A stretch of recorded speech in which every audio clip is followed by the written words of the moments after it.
শুরুতেই স্মরণ করছি মুক্তিযুদ্ধের লাখো লাখো শহীদ এবং গত জুলাই আগস্ট মাসে ফ্যাসিবাদের বিরুদ্ধে ছাত্র শ্রমিক জনতার অভ্যুত্থানে নিহত সকল শহীদকে। সবাইকে জানাচ্ছি আমার সশ্রদ্ধ সালাম ও গভীর শ্রদ্ধা।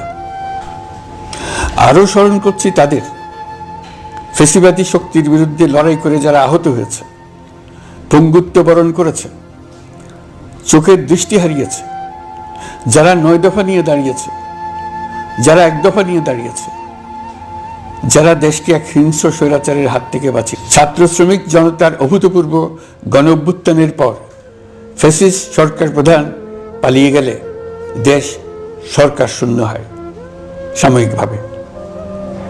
পুলিশ প্রশাসন এ সময় সম্পূর্ণ নিষ্ক্রিয় হয়ে পড়লে উদ্বেগজনক এক পরিস্থিতির সৃষ্টি হয়।